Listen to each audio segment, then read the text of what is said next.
What's up guys, this is Merc Music and welcome back to some more Black Ops 6. Today I've got some insane news about how you can play Black Ops 6 at least a little early, as well as a ton of other Black Ops 6 news and even kind of a weird surprise that I've got for you guys at the end of this video. So let's get into it. Right off the bat, let's jump into this latest blog post about Black Ops 6. Specifically, they were talking about preloading the game and, you know, they had a PC trailer for Black Ops 6 as well, which I should be using as the background gameplay that you're watching right now. Now, as far as it goes for the important takeaways, basically there's going to be a lot of AMD settings that are really going to help increase the quality and the frame rate of the game on PC. It's nothing too insane, but the game is going to have AMD Fidelity FX Super Resolution. They're going to have advanced frame generation technologies, as well as CAS, as well as support for AMD FSR 3.1, which should be compatible on a bunch of different graphics cards, not even just AMD's. Stuff like this upscales the game, and it also gives you an FPS boost if you're gaming at 4K or 1440p, which I play at 4K 144 hertz, so this is definitely really good to see. But this is when things get super interesting, because they started to talk about preloading Black Ops 6, as well as when the game is going to be launching. And here's the catch, guys. Black Ops 6 is not necessarily launching at the same time for everyone, depending on what platform you're playing on. So as we can see from this image right here, everyone can start preloading the game on October 21st, starting at 9 a.m. Pacific time. So it doesn't matter if you're on Xbox, PlayStation, or PC, we can all start downloading the game roughly 3 to 4 days in advance before it officially launches. But this is where things get different. When it comes to the actual launch of the game, Black Ops 6 is not really launching fairly, so to speak. As we can see right here, for Xbox players as well as anyone who got the game through the PC Microsoft Store, the game is going to be available October 24th from 4 a.m. to 11 p.m. Pacific time, which sounds kind of confusing, but we'll get into that in a sec. And as far as goes for PlayStation, the game is also rolling out on October 24th from 4 a.m. to 11 p.m. Pacific time. And then specifically, if you bought the game on either Battle.net or Steam, the game's releasing on October 24th,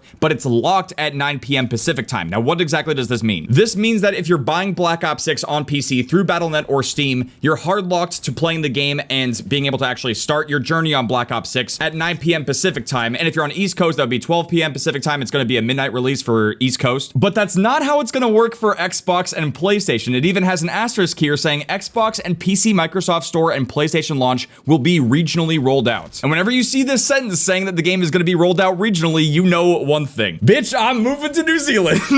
And they even have this double asterisk saying that this includes the Game Pass rollout too. So if you have Xbox Game Pass or even PC Game Pass and you're getting Black Ops 6 through the PC Microsoft Store, there is a chance that you can play this game early, but there is sort of a catch. There's a little bit of a setup that you have to do if you want to, quote, move to New Zealand for a day and play Black Ops 6 early. And I can speak from experience because I've done this in the past on Xbox. Now, this doesn't happen for every single Call of Duty launch, but I want to do my best to explain to you guys how you can actually play Black Ops 6 early if you're willing to potentially buy the game more than once. Now, I'm sure theoretically you could probably do some kind of Game Pass trick, you know, where you get a cheap version of the trial of the Xbox Game Pass. There is a chance that that could work because it even says here that it includes the Game Pass rollout. But for the sake of simplicity and also, in a sense, explaining how I plan to do it this year, I'm going to tell you guys what I've done in the past and what I plan to do for Black Ops 6 and being able to play the game early. Now, the way that I did this when Call of Duty Modern Warfare 2 2022 came out is I had to go into my Xbox settings and go to my location and change it from the USA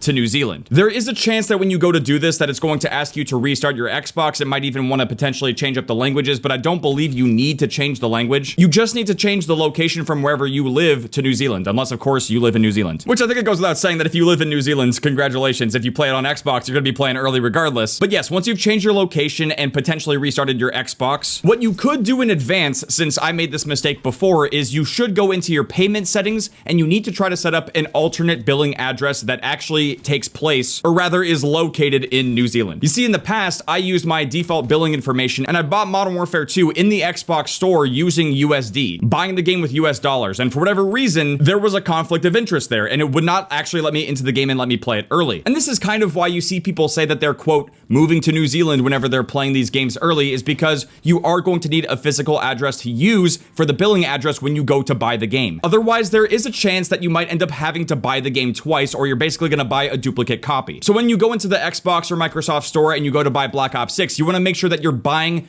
essentially the New Zealand version of the game with New Zealand dollars. So in my case, I wouldn't be buying the game in USD, I'd be buying it with New Zealand's currency. So what you could hypothetically do in this situation, I'm not saying you should do this or that you have to, but in theory, you could go to Google Maps and you could pull up New Zealand and find a random address and use that as your billing address. I'm not saying you should or shouldn't go to McDonald's, but it might work.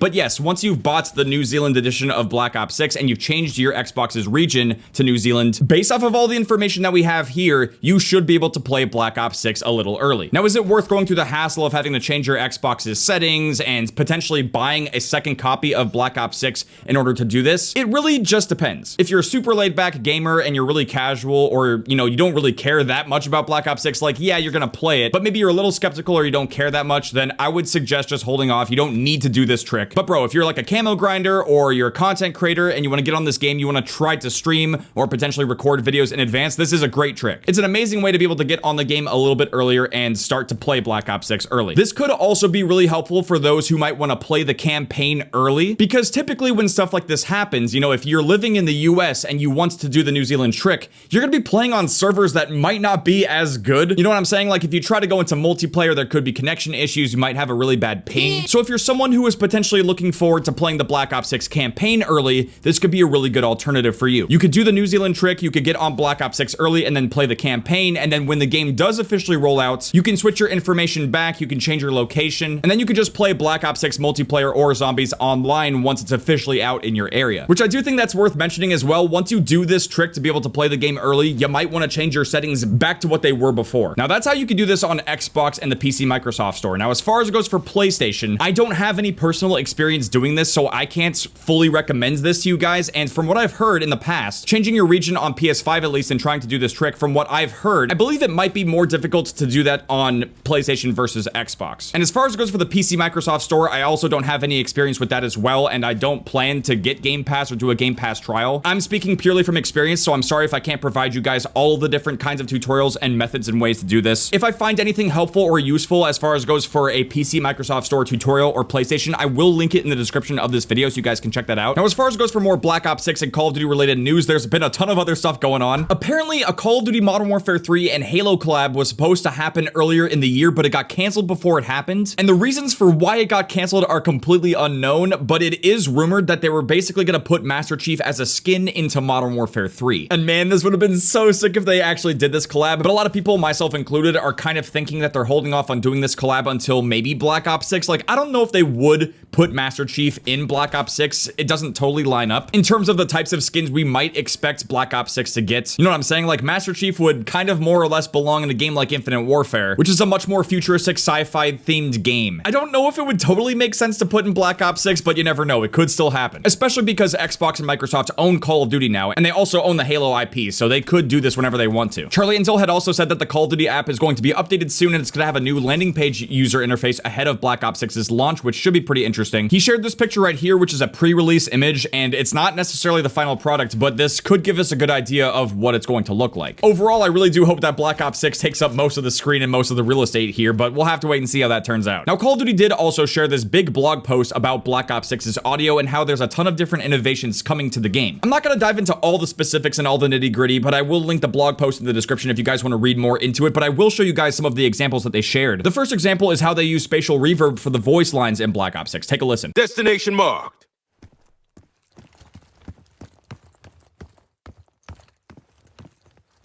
Head for my waypoint.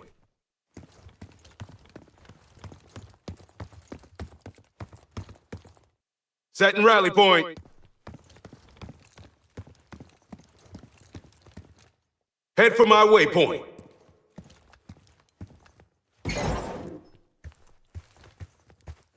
Destination marked. Now, if it wasn't already obvious enough, what's happening here is that there's going to be less reverb if your character is saying a voice line out in the open versus as you start to get into more enclosed spaces. The voice lines will dynamically change depending on what part of the environment you're in. And this is great for two things mostly. The first one being immersion, because it's going to sound more realistic. And the second thing is how it's going to actually affect the gameplay. If your character is being loud and constantly shouting out voice lines in areas like this, there's going to be more echo and it's going to be more obvious, and it could potentially give your character away, which is going to be really interesting for how it's balanced in multiplayer. And that brings us to the second example, which is definitely going to be a big topic for multiplayer, which is footsteps. This whole dynamic spatial reverb thing will be affecting footsteps as well, which is going to have a big effect on how multiplayer plays out. So let's take a listen to this one.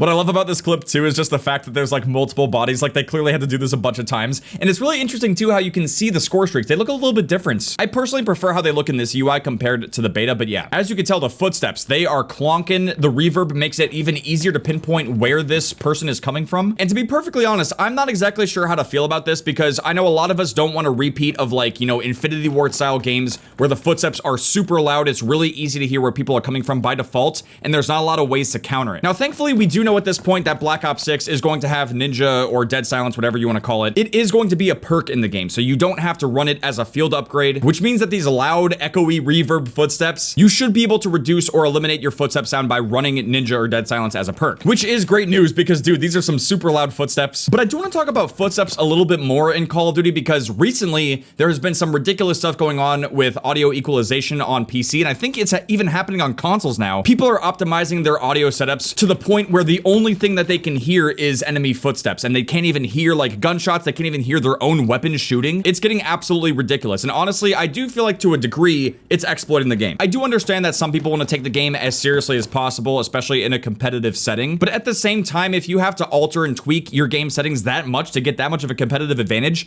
is it cheating? Is it exploiting? Is there potentially something morally or ethically wrong with it? I don't know. It doesn't seem like anyone's getting shadow bans or permanently banned for doing stuff like that in the game, so I think we could assume that it's okay to do, but maybe that's why they're putting more emphasis into the footstep sounds in Black Ops 6. Because when it comes to the topic of footstep balance in Call of Duty, if Ninja or Dead Silence only slightly reduces the footstep volume to the point where maybe we can hear like 5% or 10% of the enemy footstep volume, people will exploit that. People will find ways to still try to be able to hear those footsteps. Whereas if we had a situation where it was fully eliminated, like you can't hear footsteps at all, like it straight up just reduces that shit to 0%, then even with the most advanced like audio equalization and tuning, there is always a likelihood that even if they try to optimize their setups, they wouldn't be able to hear the footsteps anyway. I don't know, man. I just find this whole conversation, the whole like debate about footsteps in Call of Duty to be very fascinating. It's a very, very difficult balance to strike, especially at this point, where people are doing all kinds of crazy shit to modify their PCs and consoles to hear footsteps even better. As far as it goes for me, I'm not going to be messing with that stuff. I'm just going to be playing the game